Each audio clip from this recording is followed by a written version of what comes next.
But let me pull up this story right here. This is big. We got this from Forbes.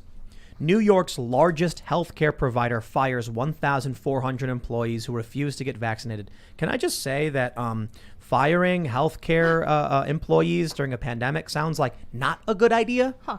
It's like a bad idea, maybe. Yep. That was the first. That was the first thought that that crossed my mind. And my cousin's a nurse, and she worked with COVID patients, and she said the same thing. She said, "This is disgusting to do to these people." They were called our heroes. We Yep. were literally 5 months ago. hitting pots and pans outside, supporting them, and now they're literally being kicked to the streets with a caveat, because a lot of the people who are being fired are being denied unemployment benefits as another draconian step by the New York State that is going out of their way to make sure that people can't have enough money to feed their families, to feed their loved ones. And this healthcare provider, it was the Northwell Health Company. 1,400 people will go with a situation where they can't pay the bills next week because of this. I got a friend, very, very, pro Joe Biden, anti-Trump, the whole time screaming, ignoring the riots, your typical establishment liberal type, just pro corporate shill. And boy, was it funny when they started posting on Facebook how they're terrified the vaccine mandates are here. I'm going to lose my job. I can't believe this is wrong. Why are they doing this? And I'm like, bro, you voted for it. Yeah. You voted for these. You asked for this. Yeah, like, I got to say, I feel bad.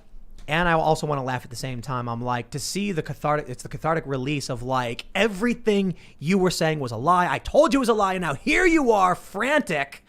But I feel bad because the whole point of me opposing this stuff was so that my friends wouldn't be dealing with this. But boy, I'm sure everybody knows some of these people that just won't listen. You know why?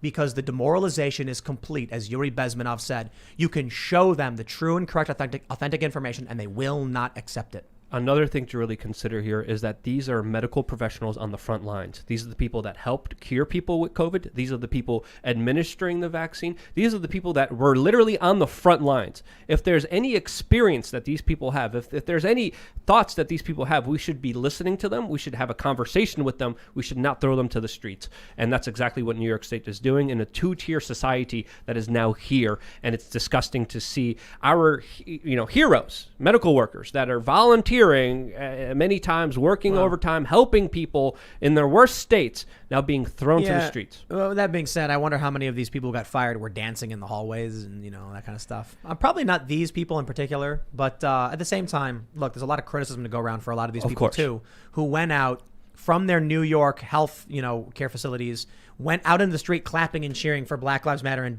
who were openly defying COVID lockdown measures. So. And we're saying that Black Lives Matter protests were actually good for COVID and stopping the spread, and counter protests were not. I want to ask you, Luke, because last week when we had Shane Cashman on the show, he said something really interesting to me, and I'm curious what your thoughts on this too. He said New York has already seceded. Mm-hmm. You need a passport to go there, right? If you don't have the required, you need a physical card proof to actually use the services of New York as if it were a different country. And if you don't have what's required on the card, which is not just your vaccines, your identification as well. It used to be in New York, you could walk into any place and buy whatever you wanted. Now you need an ID and your vaccine passport.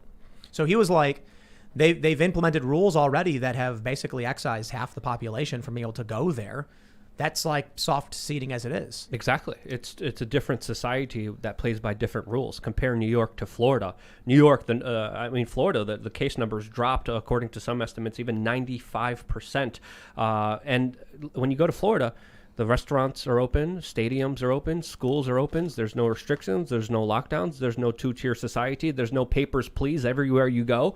So we're seeing something that is slowly spreading. Hey. West Virginia is the same. Give us some credit. Well, it depends also where you go. There's liberal cities everywhere, even in Florida, like in Tampa, they're trying to implement vax passports as well. That needs to be called out, and they're fighting with the state. So there's different people pushing different things. But if you remember, one of the first things that I brought up last year, the first time I went on this show, was the need for a peaceful divorce, a divorce between the statists and the people who actually believe in personal freedom and personal liberty. Now we talk about it almost every single day.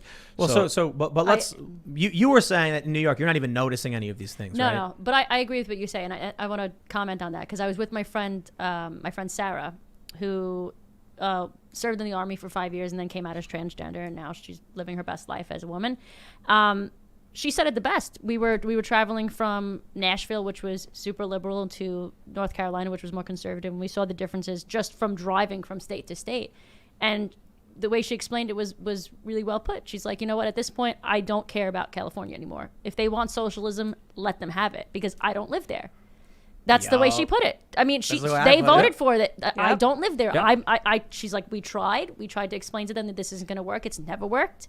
And she's like, the United States is in a very interesting situation because we have 50 different states for that reason, because each of those states has different needs and has different laws, because that's the way we were designed. Yeah. And it's interesting. It will be interesting to see what flourishes and what fails. And I think right now, for the most part, I think California and New York City are failing. 52% of Trump voters want peaceful divorce. 41% of Biden voters. We're getting close. Yeah, but the Biden administration is bailing out New York and California, giving them everyone's tax dollars, financing a lot of their sanctuary cities, financing a lot of their insane policies, financing just the total Marxist. And again, if Marxists want to live in communism, I don't want to stop you from doing that, but stop forcing other people to do it as well.